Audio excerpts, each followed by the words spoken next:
Welcome है आपका Siddiqa life story में। आज मैं आपसे बिज़नेस की एक ऐसी बात करने वाली हूं जो शायद किसी भी छोटे बिज़नेस के लिए सबसे ज़्यादा ज़रूरी है। ग्राहक आपकी दुकान पर पहली बार आना अच्छी बात है, लेकिन वही ग्राहक दूसरी बार खुद चलकर आपकी दुकान पर आए, असली सफलता तो तब है। क्योंकि एक बार ग्राहक को सामान बेच देना आसान हो सकता है, लेकिन उसे ऐसा अनुभव देना कि अगली बार सामान लेने से पहले उसे आपकी दुकान याद आए, तो ये थोड़ा मुश्किल है। आज मैं आपको बताऊंगी कि आप अपने ग्राहक को सिर्फ सामान देकर नहीं, बल्कि ऐसी कौन कौन सी छोटी छोटी वजह दे सकती हैं जिससे वह दोबारा आपके पास आए। तो चलिए शुरू करते हैं। पहली और सबसे ज़रूरी बात, नंबर 1, ग्राहक को सिर्फ ग्राहक मत समझिए। जब कोई व्यक्ति आपकी दुकान पर आता है तो सबसे पहले यह मत सोचिए कि इससे कितने रुपए की बिक्री होगी। पहले यह सोचिए कि मैं इस इंसान को ऐसा क्या अनुभव दूं, यह अगली बार भी मेरे पास आना चाहे। क्योंकि हर ग्राहक सिर्फ सामान खरीदने नहीं आता, कई बार उसे सही चीज़ चुनने में मदद चाहिए होती है। कभी उसे अपने ड्रेस के हिसाब से चूड़ी चाहिए होती है, कभी ज्वेलरी पसंद करने में कन्फ्यूज़न होता है, कभी उसे कॉस्मेटिक के बारे में जानकारी चाहिए होती है। ऐसे समय पर अगर आप धैर्य से उसकी मदद करती हैं तो ग्राहक को लगता है यहाँ मुझे सिर्फ सामान नहीं बेचा जा रहा, मेरी ज़रूरत समझी जा रही है। और यही फीलिंग बहुत बड़ी चीज़ है।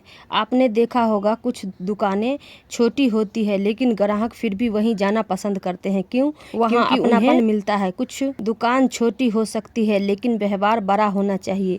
लेकिन सिर्फ अच्छा व्यवहार करने से ही ग्राहक हमेशा वापस नहीं आता।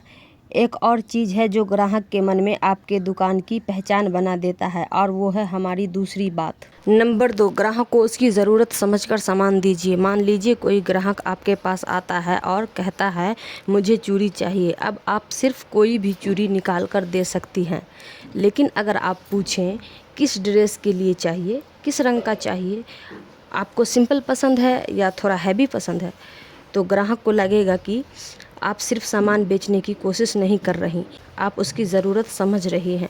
और यही छोटी सी बात आपके और किसी दूसरी दुकानदार के बीच फ़र्क पैदा कर सकती है। उदाहरण के लिए, अगर कोई महिला किसी ख़ास रंग की ड्रेस के लिए चूड़ी लेने आती है तो आप उसे 2-3 मैचिंग ऑप्शन दिखा सकती हैं। हो सकता है वह पहले सिर्फ चूड़ी लेने आई हो, लेकिन आपकी सलाह से उसे मैचिंग इयररिंग्स भी पसंद आ जाए। यानी ग्राहक को ज़बरदस्ती ज़्यादा सामान मत बेचिए, उसकी ज़रूरत समझकर सही चीज़ सुझाइए। क्योंकि ग्राहक को अगर लगेगा कि आपने उसे ज़रूरत की चीज़ दी है, तो अगली बार वह सलाह लेने के लिए भी आपके पास आ सकता है। अब यहाँ एक बहुत इंटरेस्टिंग सवाल है, अगर ग्राहक आपकी दुकान से सामान खरीद कर चला गया तो उसे आपकी दुकान याद कैसे रहेगी। यही हमें ले जाती है तीसरी बात पर। नंबर 3, ग्राहक के साथ छोटी सी याद बनाइए। इसके लिए आपको कोई महंगा गिफ्ट देने की ज़रूरत नहीं है। कभी कभी छोटी सी चीज़ भी ग्राहक को याद रह जाती है, जैसे अच्छे से सामान पैक करना, सामान देते समय थैंक यू कहना, ग्राहक को उसकी पसंद के हिसाब से कोई सजेशन देना, या अगली बार नया कलेक्शन आने पर उसे बताना। सोचिए, एक ग्राहक आपके पास आया, उसने सामान खरीदी, आपने सामान अच्छे से पैक किया और कहा बहन थैंक यू, जब नया कलेक्शन आएगा तो आपको ज़रूर बताऊंगी। ये एक छोटी लाइन है, लेकिन ग्राहक को महसूस होता है कि उसे सिर्फ पैसा देने वाला व्यक्ति नहीं समझा गया, उसे याद रखा गया। और बिज़नेस में यही फीलिंग बहुत काम करती है।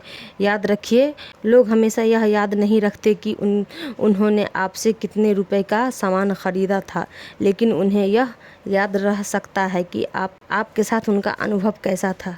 लेकिन अब सवाल है, क्या सिर्फ अच्छा व्यवहार और अच्छी पैकिंग से ग्राहक बार बार आएगा? नहीं, आपको चौथी बात भी समझनी होगी, क्योंकि कई छोटे बिजनेस यहीं पर पीछे रह जाते हैं। नंबर 4, ग्राहक को नया आने का कारण दीजिए। अगर आपकी दुकान में हमेशा वही सामान रहेगा तो ग्राहक बार बार क्यों आएगा। इसीलिए जब भी नया स्टॉक आए, उसकी जानकारी अपने पुराने ग्राहक को ग्राहकों तक पहुंचाइए।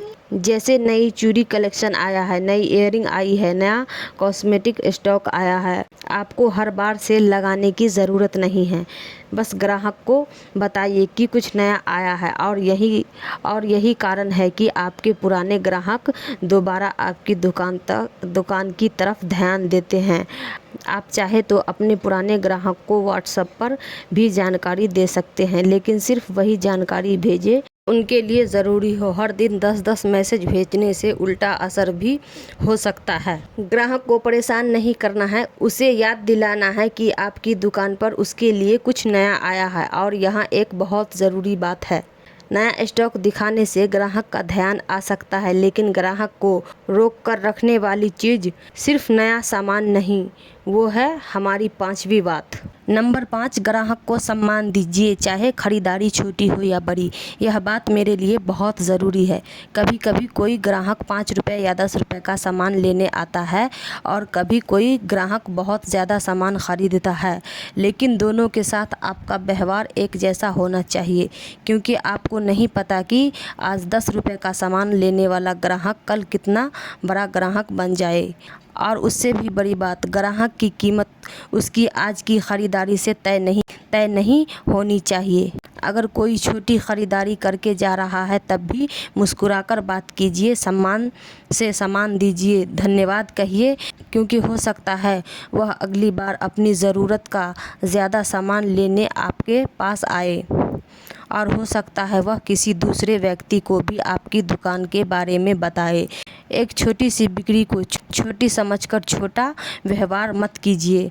लेकिन अब तक हमने ग्राहकों को वापस लाने की बात की, अब मैं आपको वो चीज़ बताने वाली हूँ जिससे ग्राहक आपके बिज़नेस से इमोशनली कनेक्ट हो सकता है।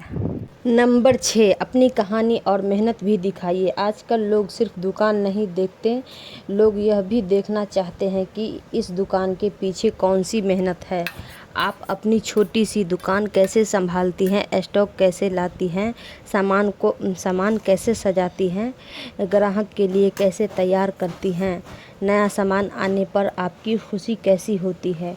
इन छोटी छोटी चीज़ों को भी अपनी वीडियो में दिखाइए, क्योंकि जब ग्राहक आपकी मेहनत देखता है तो वो सिर्फ दुकान नहीं देखता, उसे एक कहानी दिखाई देती है। और जब ग्राहक आपकी कहानी से जुड़ता है तो आपके बिज़नेस से उसका कनेक्शन भी मजबूत हो सकता है। प्रोडक्ट आपको ग्राहक तक पहुंचा सकता है, लेकिन आपकी कहानी ग्राहक को आपके साथ जोड़ सकता है। लेकिन अब सबसे ज़रूरी सवाल, क्या ग्राहक को वापस लाने के लिए हर बार डिस्काउंट देना ज़रूरी है? बिल्कुल नहीं। और यही हमारी अगली बात है। नंबर 7, हर बार डिस्काउंट नहीं, वैल्यू दीजिए। कई लोग सोचते हैं कि ग्राहक को वापस लाने के लिए हमेशा डिस्काउंट देना पड़ेगा, लेकिन अगर आप हर बार डिस्काउंट देंगी तो ग्राहक को आपके सामान की कीमत से ज़्यादा डिस्काउंट की आदत लग सकती है। इसीलिए डिस्काउंट के बजाय वैल्यू देने की कोशिश करें, जैसे सही प्रोडक्ट सजेस्ट करना, मैचिंग बताना, सामान अच्छे से पैक करना, नए कलेक्शन की जानकारी देना, ग्राहक की पसंद याद रखना और सबसे ज़रूरी, ईमानदारी से बात करना। हर बार कम कीमत देना ज़रूरी नहीं है, ग्राहक को सही कीमत पर सही वैल्यू देना ज़रूरी है। नंबर 8, अब आती है वो छोटी सी गलती जो ग्राहक को वापस आने से रोक सकती है। और अब वो बात जिसका मैंने वीडियो के शुरू में आपसे वादा किया था, वो छोटी सी गलती क्या है? ग्राहक को सिर्फ बिक्री के समय याद रखना, यानी ग्राहक जब दुकान पर आए तो बहुत प्यार से बात की, उससे सामान बेच लिया और उसके बाद वह ग्राहक था ही नहीं। यही गलती नहीं करनी है। आपको हर ग्राहक को रोज़ मैसेज करने की ज़रूरत नहीं है, लेकिन अगर उसके लिए कोई नया कलेक्शन आए तो बता सकती हैं। अगर वह किसी खास चीज़ की तलाश कर रही थी और वह सामान बाद में आया तो उसकी जानकारी दे सकती हैं। बस इतना ही। ग्राहक को याद रखिए, लेकिन परेशान मत कीजिए, क्योंकि बिजनेस में फ़र्क इस बात से नहीं पड़ता कि आपने कितने नए ग्राहक बनाए। कई बार असली ग्रोथ वहाँ से आती है जहाँ पुराने ग्राहक बार बार वापस वापस आते हैं। फाइनल मैसेज, तो दोस्तों अगर आप चाहती हैं कि ग्राहक सिर्फ आपकी दुकान से सामान लेकर ना जाए बल्कि अगली बार भी आपकी दुकान को याद करे तो इन बातों को ज़रूर ध्यान में रखिए। पहला, ग्राहक को सिर्फ ग्राहक मत समझिए। दूसरा, उसकी ज़रूरत समझकर सामान दीजिए। तीसरा, उसके साथ अच्छा अनुभव जोड़िए। चौथा, उसे वापस आने का कारण दीजिए। पाँचवा, छोटी या बड़ी खरीदारी हर ग्राहक को सम्मान दीजिए। छठा, अपनी मेहनत और अपनी कहानी लोगों तक पहुंचाइए। सातवां, हर बार डिस्काउंट देना नहीं, वैल्यू देना ज़रूरी है। और सबसे ज़रूरी, ग्राहक को सिर्फ बिक्री के समय याद मत कीजिए, उसे एक इंसान की तरह याद रखिए।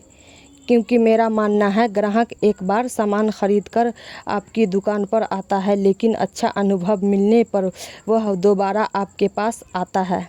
अगर आप भी घर से छोटा बिजनेस करती हैं या शुरू करने का सोच रही हैं तो कमेंट में बताइए, आपके हिसाब से ग्राहक को दोबारा दुकान पर लाने की सबसे अच्छी वजह क्या हो सकती है। वीडियो अगर अच्छा लगा हो तो प्लीज़ वीडियो को लाइक करें, शेयर करें और चैनल सिद्दीका लाइफ स्टोर को सब्सक्राइब करना मत भूलें। मिलते हैं फिर अगली वीडियो में एक नई कहानी और एक नई सीख के साथ। के लिए अपना ख्याल रखिए। अल्लाह हाफिज़। Thank you very much.